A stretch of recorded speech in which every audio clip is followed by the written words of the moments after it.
오늘 주는 여러분과 함께 아브라함의 축복의 언약이라는 제목으로 은혜를 나누고자 하는 것입니다. 성경 말씀에는 아브라함을 우리 믿음의 조상이라고 말을 하고 있습니다. 그리고 아브라함과 같은 믿음을 가지는 사람은 아브라함과 함께 축복을 받는다. 그와 같이 말씀하고 있는 것입니다. 그러므로 아브라함의 생애를 살펴보고 그 믿음의 행실을 우리가 본받게 된다는 것은 대단히 가치 있는 일인 것입니다. 아브라함 당시에 가나안 땅에 전쟁이 있었습니다. 격렬한 전쟁의 결과로 소돔 고모라가 함락이 되고 왕들은 도망을 치고 그곳에 있는 백성들과 재산이 모두 다 약탈당해서 끌려가게 된 것입니다. 그럴 때 아브라함의 조카인 롯과 그 가족도 소돔 고모라 성에 살고 있다가 이 전쟁에 휘몰아쳐 들어가서 거의 온 가족이 다 포로가 되고 재산을 다 빼앗겼습니다. 이 소식을 들은 아브라함은 자기의 집에서 기른 318명의 군대를 거느리고 하나님의 은총과 축복을 받아서 밤중에 적을 습격하게 된 것입니다. 전쟁에 이긴 적들은 밤중에 모여서 근하게 술을 먹고 취해서 설교하고 있을 때 일시에 습격을 해서 그들을 대파하고 그들의 군대를 진멸하고 아브라함은 소돔 고모라 성의 모든 백성들을 다 구출하고 그 재산을 다 회복시켜줄 뿐 아니라 롯과 그 가족들을 모두 다 구출해서 이기양양하게 고향 땅으로 돌아오게 된 것입니다. 그런데 아브라함이 고향 땅에 들어올 때 살렘 왕 멜기세덱이 떡을 가지고 또 포도주를 가지고 왔어요. 아브라함에게 떡을 주고 포도주를 주고 그 다음에는 그가 손을 들어서 지극히 높으신 하나님의 이름으로 아브라함에게 축복을 해준 것입니다. 저는 오늘 이 사건을 가지고서 여러분에게 하나님의 깊은 뜻을 말씀해 드리고자 하는 것입니다. 첫째로 아브라함이 떡과 포도주를 가지고서 멜기세덱에게 축복을 받은 것은 이미 심장합니다. 왜냐하면 성경에는 멜기세덱은 하나님의 아들 예수 그리스도를 모형한다고 분명하게 말하고 있는 것입니다. 이러므로 아브라함에게 멜기세덱이 나와서 떡과 포도주를 주고 축복해 준 것은 바로 하나님의 아들 예수 그리스도께서 아브라함과 같은 믿음을 가진 우리들에게 당신의 깨어진 몸과 흘리신 피를 가지고 나와서 생명의 떡과 생명의 포도주로서 우리에게 주시며 축복해 주시고 축복의 언약을 맺는 것과 똑같은 사실인 것입니다. 이러므로 하나님께서 멜기세덱 하나님의 대제사장을 통하여 아브라함에게 떡과 포도주를 주고 축복의 언약을 맺은 사건은 대단히 의미가 깊은 것입니다. 그러므로 오늘날 또 이 시간에 여러분 우리 아브라함의 믿음을 본받는 믿음의 자손들인 우리에게도 하나님께서는 대제사장 되시는 우리 주 예수 그리스도 오늘날의 멜기세덱을 보내셨어요. 이제는 손으로 빚은 떡이나 손으로 만든 포도주가 아니라 그리스도의 깨어진 몸과 흘리신 피를 가지고서 우리에게 가지고 와서 축복의 언약을 맺어주시는 것입니다. 그러면 도대체 아브라함은 멜기세덱으로부터 축복의 언약을 받고 축복을 받았지만 예수께서 오늘날 우리의 멜기세덱으로서 우리에게 그의 떡과 그의 포도주를 가지고 와서 축복해 주는 데는 어떠한 의미가 그 속에 포함되어 있을까요?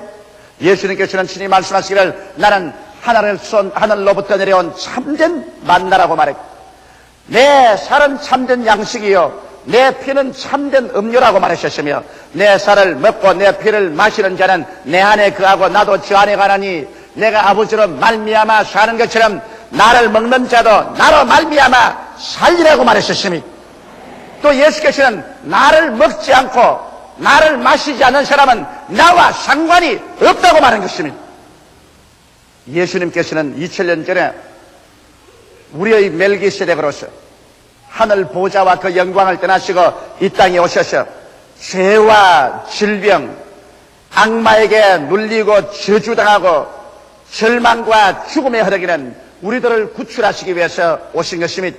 그리고 예수님께서는 우리 가운데서 30년 동안 주님께서 아무 말씀 없이 묵묵히 거하시고 마지막 3년 반 동안 사역할 동안에 죄 사하시고 병을 고치시고 마귀를 쫓아내시고 죽은 자를 살리시며 절망에 처한 자에게 소망을 주시고 저주에서 해방을 주시며 영생의 문을 주님 열어주셨습니다. 그러고 난 다음에 주님께서 최후로 십자가에 올라가셔서 그 몸이 깨어지시고 그 피를 쏟으셨습니다. 바로 주님의 몸이 깨어지고 피를 쏟은 이것을 가지고서 주님께서는 오늘날 주를 믿고 나오는 아브라함과 같은 믿음을 가진 사람들에게 축복의 언약을 삼으신 것입니다. 예수님께서는 마지막 잡혀서 십자가에 올라가기 전날 밤에 저희 아들을 모아놓으시고 새우의 만찬에 주께서 이렇게 말씀하셨습니다. 떡을 떼어서 축사하시고 주시면서 이는 내 몸이니 받아 먹으라고 하시고 주님께서 또 식후에 잔을 가지시고 말하기를 이는 내 피로서 세우는 새 언약이니 너희는 받아서 마시라 그렇게 말씀하셨습니다. 오늘날 그러므로 우리는 예수 그리스도의 그 성찬을 계속해서 기념하고 있는 것입니다. 그런데 그리스도의 깨어진 몸과 그리스도의 흘리신 피는 도대체 우리에게 무슨 관계가 있을까요? 예수님의 몸은 어디에서 깨어졌습니까? 먼저 예수님의 몸이 깨어진 것은 바로 빌라도의 뜰에서 채찍에 맞아 깨어진 것입니다. 예수님의 몸이 로마 군인들의 그 무지막지한 채찍에 등허리와 가슴팍이 산산조각으로 깨어지고 해주셨습니다. 그리고 예수님의 온 몸 전체는 선지피로서 물들었습니다. 예수께서 이와 같이 매를 맞아 깨어진 것은 주께서 여러분과 나의 연약과 질병을 그 몸에 하나도 없이 다 짊어지고 가기 위해서 채찍에 맞아진 것입니다. 통상으로 말하면 옛날 그 당시에는 사형수에게 40에 하나 가만뇌를 때린다고 합니다. 40차례를 다 때리면 죽어버린답니다. 그런데 희한하게도 요사이 여러분 우리 모든 지구상에 있는 인간의 병을 분류하면은 39가지 병이라는 것을 나는 의학 잡지에서 읽어본 적이 있는 것입니다. 자고는 어떻게 되었든 예수님께서는 그의 몸이 깨어질 때 우리의 연약함과 우리의 질병을 담당했다고 성경은 분명하게 말하고 있는 것입니다. 성경에는 제가 채찍에 맞음으로 너희가 고침을 받았다고 말하시고 제가 우리 연약한 것을 친히 담당하시고 우리의 병을 짊어지셨다함을 이루리라 하심이라고 밝히 말씀하고 있는 것입니다. 그렇기 때문에 주의 깨어진 몸은 우리에게 연약과 질병에서 노연함을 받을 수 있는 축복의 언약이 되는 것입니다. 나아가서 그리스도의 몸은 십자가에 못 박혀서 깨어진 것입니다. 하늘과 땅 사이에 못 박혀서 주님께서 그 십자가에서 깨어지신 것입니다. 육신의 몸이 십자가에서 주님 깨어진 이유는 어디에 있을까요? 이것은 무슨 언약일까요? 주님께서는 그 몸이 십자가에 못 박혀 매달림으로 말미암아 여러분과 나를 저주에서 해방시켜주는 언약을 그곳에서 맺으신 것입니다. 여러분, 저주란 참으로 무섭습니다. 사람이 아침에 일찍 일어나고 저녁에 늦게 누우며 고생의 떡과 물을 먹어도 저주 아래 있으면 인간이 하는 일마다 다 안 되는 것입니다. 천재가 일어나고 주변이 일어나고 일이 섞이고 저리 섞여서 안 되면 인간의 노력으로서는 이 세상에 안 되는 것입니다. 오늘 20세기 문명이 이렇게 발달되어서 인간의 과학이 이렇게 눈부신 발전과 능력을 가지고 있다 할지라도 인간의 힘으로 여러분 다가오는 태풍 하나 마음대로 옮겨놓지를 못합니다. 그러므로 오늘날 하나님께서 우리 돌봐주지 아니하시면 인간의 모든 노력이란 소용이 없습니다.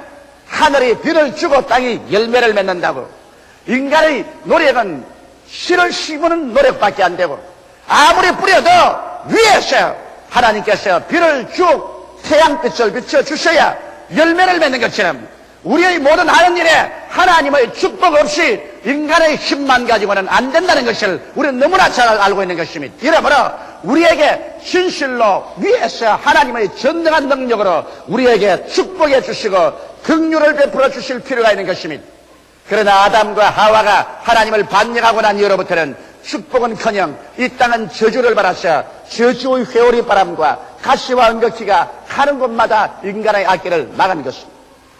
이 일을 주님께서 제하여 주시고 여러분과 나에게 하나님의 축복의 태양을 비춰주시고 주께서 축복의 단비를 부어주실 수 있는 언약을 어디에서 맺느냐? 예수님께서 십자가에 올라가셔 주께서 못 박힌 그래서 몸이 깨어진 그 자리에서 축복의 언약을 맺은 것입니다. 이러므로 갈라디아서 3장 13절에 있는 말씀대로 그리스도께서 우리를 위하여 저주를 받으셔 율법의 저주에서 우리를 속량하였으니 이는 나무에 달린 자마다 저주 아래 있는 자라 하였습니다. 이는 그리스도 안에서 아브라함의 축복이 이방인에게 미치게 하고 믿음으로 말미암아 성령을 선물로 받게 하려고 하심으로 바로 멜기세덱이 아브라함에게 떡과 포도주를 주시고 축복하여 주었어 차후에 아브라함이 하나님께 복을 받아 그는 거부가 되고 그는 거창한 사람이 된 것처럼 이와 같은 하나님의 축복과 은총을 하나님께서는 예수 그리스도를 통해서 여러분과 나에게 맺어주기를 원하시는 것입니다. 이렇기 때문에 그리스도의 깨어진 몸은 우리의 치료뿐 아니라 우리를 저주에서 해방시켜 주시고 하나님의 축복을 주시게 되는 언약의 표시인 것을 우리가 알고 그리스도의 몸을 우리가 먹을 때 이 언약을 기억해야 되는 것입니다. 그뿐 아니라 그리스도는 피를 흘리셨습니다. 아브라함이 멜기세덱으로부터 포도주를 받은 것처럼 예수님은 피를 흘려서 여러분과 나에게 주신 것입니다. 그리스도의 피는 무엇일까요? 여러분 옛날부터 성경 말씀은 생명은 피에 있다고 말하는 것입니다. 예수님께서는 피를 흘리심으로 말미암아 육체의 생명을 우리에게 다 내놓은 것입니다. 그 피를 흘리고 그 육체의 생명을 주님께서 죽이심으로 말미암아 여러분과 나의 죄악을 우리의 사망을 우리의 지옥을 청산한 것입니다. 성경은 말씀하기를 죄의 값은 사망이라고 말한 것입니다. 그래서 죄값으로 말미암아 하나님께 쫓겨나고 사망의 영원한 저수인 지옥으로 떨어질 수밖에 없는 우리들을 위해서 예수님께서 당신의 생명의 피를 다 쏟아서 제단에 제물로 얹어놓음으로 말미암아 여러분과 나의 과거의 죄와 현재의 죄와 미래의 죄와 영원한 불의를 다 주께서 청산하시고 예수 그리스도의 그 십자가 보혈의 언약을 받아들임으로 말미암아 하나님 앞에 부끄럼 없이 설 수 있는 자격을 얻고 마치 죄를 한 번도 안 지은 사람처럼 인정을 바라며 마귀의 참수를 벗어나셔 승리할 수 있도록 하기 위해서 주님께서 그 피를 흘려주신 것입니다. 이러므로 예수 그리스도의 피는 여러분 말로서 다할 수 없고 개선할 수 없는 값진 것입니다. 이러기 때문에 주께서 오늘날 우리가 죄를 짓고 불의하며 수악하고 버림을 받아야 마땅함에도 불구하고 죄 지은 그대로 못난 그대로 빈손든 그대로 주 앞에 나올 때 주님께서 그 피로서 우리를 씻어주기를 원하심으로 말미암아 아브라함이 멜기세덱으로부터 떡과 포도주를 받고 그 다음 축복을 받은 것처럼 우리도 믿음으로 말미암아 예수 그리스도의 깨어진 몸을 받고 흘리신 피를 받고 난 다음에 주님 앞에 나갈 때 우리의 멜기세덱인 예수께서 오늘날 여러분과 나에게 축복해 주시는 것입니다. 우리 인류들이 하나님 앞에서 축복받을 수 있는 가장 위대한 은총의 근거가 바로 그리스도의 깨어진 몸과 흘리신 피인 것입니다. 이것은 종교 아닙니다. 철학도 아닙니다. 어떠한 의식도 아닌 것입니다. 이것은 진실로 하늘에서 내려온 생명의 만나인 것입니다. 오랜 세월 동안 우리는 광야 같은 인생을 지나면서 저주받고 병들고 죄로서 하나님께 쫓겨나가고 영원한 지옥으로 멸망받고 있는 우리들에게 하나님께서 우리를 살리기 위해서 하늘에서 생명의 만나인 예수 그리스도를 주신 것입니다. 오늘날 우리는 이제 버림받은 자도 아니요 고아도 아닌 것입니다. 우리의 대제사장 멜기세덱이 여러분과 나를 불러서 우리에게 그의 깨어진 몸과 흘리신 피를 먹고 마시게 하심으로 말미암아 하나님과 언약 맺은 백성인 줄 알게 하시고 그 언약 위에 서서 하나님께 기도하고 하나님께 찬미하고 하나님께 감사하고 믿음으로 나갈 때 우리의 제사장 멜기세덱이 하나님의 보좌 옆에서 우리의 보증이 되셔서 우리를 위해서 기도해 주심으로 말미암아 하나님의 역사가 우리 가운데 나타나게 되는 것입니다. 이것이 어떻게 종교입니까? 이것이 어떻게 하나의 철학입니까? 이것이야말로 길이요 진리요 생명의 도리인 것입니다. 둘째로 우리가 아브라함에서 배워야 될 것은 아브라함은 멜기세덱으로부터 떡과 포도주를 받고 난 다음 그대로 입 스치고서 나가버리지 않았습니다. 아브라함은 자기가 가지고 있는 일체의 모든 것에서 11조를 멜기세덱에게 드렸습니다. 여기에 이미 심장합니다. 오늘 어떤 사람들 말하기를 11조란 유대인의 율법에서 나온 것이기 때문에 이제는 어느 시대이므로 11조가 필요 없다 이런 말을 하는데 11조는 여러분 유대인의 율법이 생기기 430년 전에 이미 믿음의 조상 아브라함이 멜기세덱에게 축복을 받고 난 다음에 뜻과 포도주를 받고 그 다음 언약을 맺고 하나님께 내놓은 인간편에서의 물질인 것입니다. 그럼 아브라함이 드린 이 11조는 무슨 의미가 있을까요? 물론 말할 필요 없이 멜기세덱을 통해서 하나님께로 받은 그 축복에 감격하고 감사해서 감사의 표시로서 11조 낸 것입니다. 성경 말씀하기를 감사로 제사를 드리는 자가 나를 영화롭게 하노니 그 행위를 옳게 하는 자에게 하나님의 구원으로 보이겠다고 말씀하신 것처럼 아브라함은 너무 감격해서 자기가 가지고 있는 모든 물질 중에 10분의 1을 내놓은 것입니다. 또 그뿐만은 아닙니다. 아브라함이 11조를 내놓은 것은 멜기세덱을 통해서 하나님께로부터 받은 축복에 대한 그 언약에 대한 신뢰의 표시인 것입니다. 하나님께서 반드시 내게 약속하시고 축복해 준 사실을 이룰 것을 나는 믿습니다는 신뢰의 표시로서 그는 11조를 내놓았습니다. 또 나아가서 더 의미심장한 것은 여러분 하나님 편에서는 멜기세덱을 보내서 아브라함에게 떡을 주고 포도주를 주시고 그 다음에는 아브라함을 축복해서 언약을 해주시기 때문에 언약이란 일방적인 것이 아닙니다. 또 그 언약을 받아들이는 그 타방에서도 언약을 받아들였다는 증빙물을 내놓아야 되는 것입니다. 그러므로 아브라함이 11조를 내는 것은 하나님께로부터 이 축복을 믿음으로 받아들였다는 그 언약의 보증으로서 그는 11조를 내놓은 것입니다. 그러므로 떡과 포도주는 하나님 편에서의 언약의 증거이고 11조는 인간 편에서의 이 축복을 받아들였다는 언약의 증거인 것입니다. 이러기 때문에 오늘날 11조를 내어도 좋고 안 내어도 좋다는 이런 정도의 것이 아닙니다. 11조라는 것은 예수 그리스도 우리의 대제사장 멜기세덱이 당신의 살을 깨어서 우리에게 주시고 몸에 피를 흘려서 우리에게 마시게 해주시고 그리고 하나님의 그 놀라운 축복을 우리에게 주셨는데 이것을 우리가 합법적으로 받아들였다는 그 증빙물로서 11조를 내놓는 것입니다. 그러므로 11조를 내놓지 않으면 하나님의 언약의 그 축복을 우리 인간편에서 받아들였다는 증거가 없어지고 마는 것입니다. 그렇기 때문에 여러분 성경 말씀 가운데 말라기에 보면 하나님께서 너가 나의 규례를 지키지 아니하므로 너의 온 나라가 저주를 받았다고 말한 것입니다. 왜? 주님께서는 우리에게 저주를 제하시고 죽음을 제하시고 축복을 주기로 하는데 그 하나님의 언약은 아브라함으로부터 주었는데 이것을 받아들이지 않은 증거가 어디냐? 성경에는 11조와 큰 물을 도둑질하기 때문이라고 말한 것입니다.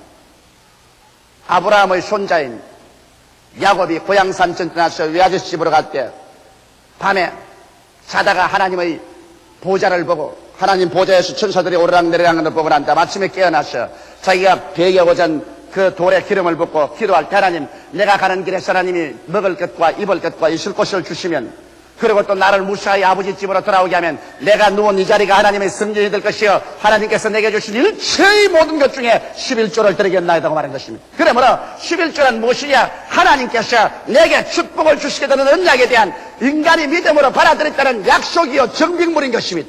이것 없이는 하나님께서 약속한 축복이 우리에게 임할 수가 없는 것입니다. 오늘 그러기 때문에 주의 깨어진 몸과 흘리신 피를 우리가 먹고 마셨으면 여기에 대한 감사와 여기에 대한 신뢰와 그리고 하나님의 언약을 나는 확실히 받아들인다는 그 포증으로서 우리는 11조를 우리의 생활 속에 반드시 내야 하는 것입니다. 예수 그리스도의 신앙생활과 11조라는 것은 불가분의 관계인 것입니다. 우리의 멜기세덱인 예수 그리스도의 십자가의 그 보혈 공로와 우리가 그것을 믿고 믿었다는 증거로서 11조를 내는 것은 우리는 피할 수 없는 하나의 사건인 것입니다. 오늘날 너무나 많은 사람들이 이 신앙 실수를 알지 못하기 때문에 그들의 생활 가운데 하나님의 약속하신 넘치는 축복을 받지 못하고 있는 것입니다. 셋째로 아브라함은 이렇게 하나님께 언약을 받고 그 다음 언약을 받았다는 증거로 11조를 드리고 나는 다음 즉시로 유혹이 다가온 것입니다. 소돔 왕이 아브라함에게 건의를 했습니다. 자, 당신이 나가서 전쟁하여서 우리 백성과 재물을 다 거두어 줬으니 백성만 내게 돌리고 재산은 당신 다 하시오 그렇게 말했습니다. 여러분 세상에 주는 부가 있고 천지와 만물을 지으시는 하나님이 주시는 부가 있습니다.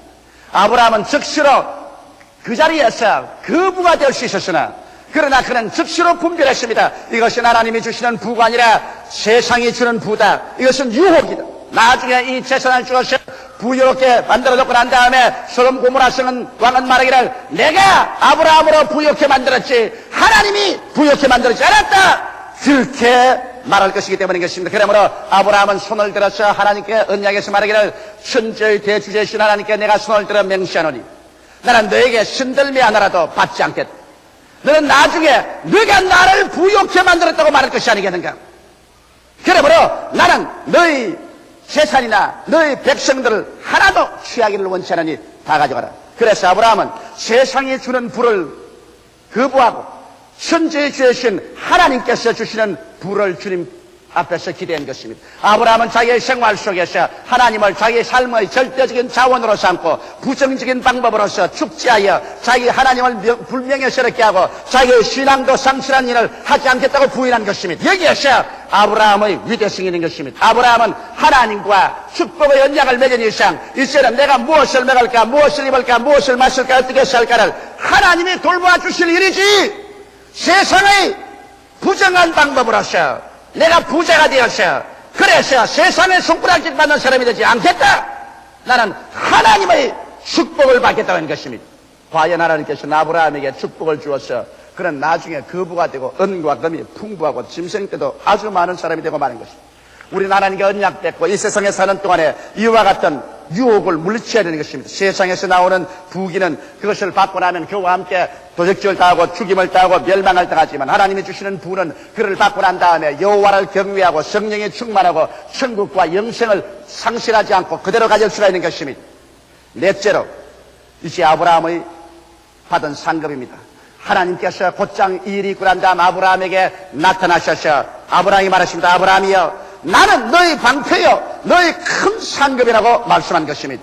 자, 하나님께서 이제는 아브라함에게 방패가 되시고 상급이 된다고 하는데 여러분 방패는 적의 공격에서 지켜주는 것을 말하는 것입니다. 아브라함이여 이제 너가 나를 의지하고 이처럼 살아갈 동안에 이 세상에 사는 동안 내가 너를 지켜주겠다는 것입니다. 일상생활에서 지켜주는 것은 시편 91편 1절로 6절에 보면 시존자의 은밀한 곳에 거하는 자는 전능하신 자의 그늘 아래 거하리로다. 내가 여호와를 가리켜 말하기를 저는 나의 피난처요 나의 요새요 나의 이레하는 하나님이라 하느니 이는 저가 너를 새 사냥꾼의 올무에서와 극한 연병에서 건지실 것이므로다. 저가 너를 그 기수로 덮으시려니 내가 그 날개 아래 피하리로다. 그의 진실함은 방패와 손방패가 되다니 너는 밤의 놀램과 낮에 흐르는 살과 흑암 중에 행하는 연병과 백제에 황폐하는 파멸을 두려워 아니하리로다.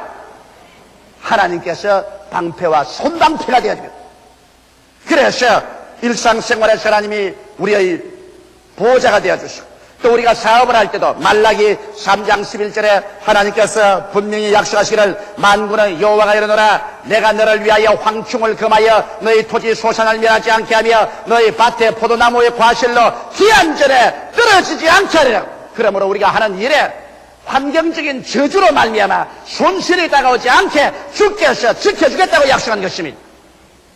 아브라함이 하나님 앞에서 뜻과 포도주의 언약을 맺고 그가 그 언약을 믿음으로 받아들였다는 11조를 드리고 난 다음에 인간으로 부정적인 방법으로 축제하겠다고 생각하지 않고 그를 단호히 거부하고 하나님을 그의 삶의 영원하고도 궁극적인 자원으로 삼으셨을 때 하나님께서는 자원에서 나오셔서 나는 너희 방패가 되어주겠다 손방패가 되어주겠다고 말씀하시므로 그의 모든 생활에서 도적질 당하고 죽임을 당하고 멸망이 당하는 것을 막아주신 것입니다. 나아가서 하나님께서 나는 너희 상급이라고 말한 것입니다. 여러분 하나님께서 상급이 되면은 이 세상에 무슨 상급과 비교할 수 있겠습니까? 나는 시편 23편을 읽을 때마다 바로 거기에서 하나님이 우리의 상급인 것을 느낄 수 있습니다. 여호와는 나의 목자시니 내게 부족함이 없으리라. 여호와께서 나의 상급이 되시고 나의 목자가 되시면 내게 무엇이 부족하겠습니까? 하나님 안에 모든 것이 다 있습니다. 하나님께서 하늘도 땅도 세계도 그 가운데 있는 모든 것을 하나님이 친히 손수 지으셨는데 그래서 그 선물을 요구하기보다는 하나님을 요구해서 하나님이 나의 상급이 되시면 하나님 안에 무엇이 없겠습니까? 제가 나를 푸른 초장에 누이시며 실만한 물가로 인도하시는 내 영혼을 소생시키시며 자기 이름을 위하여 의의 길로 인도하신 것. 내가 비록 사망의 엄침한 골짜기로 다닐지라도 해를 두려워하지 않을 것은 주의 지팡이와 막대기가 나를 아니하시나이다. 나를 원수의 목전에서 내게 기름을 바르시고, 그리고 주님께서 상을 준비해 주시니 내 잔이 넘친다. 내 평생의 주의 선하심과 인자하심이 정녕 나를 따르니 내가 여호와의 집에 영원히 거하는 이것이 바로 여호와께서 우리에게 상급이 된 것이 아니겠습니까? 하나님께서 나 일어나고 앉는 곳에 상급이 되시면 하나님을 사랑하는 자, 곧 뜻대로 부르심을 입은 자들에게는 모든 것이 합력하여 선을 이루게 되는 것입니다. 신앙생활은 하나님과의 언약의 관계 위에 세워지는 것입니다. 하나님께서는 예수님을 언약의 제물로 우리에게 주셨습니다. 그래서 우리는 예수 그리스도와 언약 맺은 증거로서 그 깨진 몸을 받아먹고 그 흘리신 피를 받아먹습니다. 이것은 하나님이 일방적으로 나와서 우리에게 언약을 맺다고 할 때 우리가 그 언약을 받아들이는 표시로서 믿음으로 이것을 받아들이는 것입니다. 그래서 우리가 축복을 받아들였으면 축복을 받아들였다는 믿음의 증거로서, 보증으로서, 우리 인간편에서 증빙물로서 우리는 11조를 내놓아야 되는 것입니다. 그러고 난 다음 하나님을 인간의 무한한 삶의 자원으로 삼을 때 우리는 진실로 영혼이 잘됨같이 범사에 잘되며 강건하고 생명을 얻되 넘치게 있는 축복 속에 살아갈 수가 있는 것입니다. 다 같이 오게 하시겨 기도드리겠습니다. 사시고 거룩하시고 영화로우신 우리 아버지 하나님, 아브라함에게 나타나서 축복해 주신 멜기세덱은 이제 오늘날 우리 주 예수 그리스도 우리의 멜기세덱으로서 우리에게 와서 오늘 또 포도주와 떡을 주심을 감사하옵나이다. 이를 먹고 마시고 우리가 11조로서 우리 인간편에서의 믿음의 증빙물을 제시하고 하나님을 영원한 삶의 자원으로 삼고 큰 기대와 믿음으로 전진해 나가게 도와주시옵소서. 오늘 이 신앙 가진 모든 사람들에게 하나님이 방패가 되시고 상급이 되어 주시겠다고 하신 말씀대로 이루소서. 예수님 이름 받들어 기도드리옵나이다. 아멘.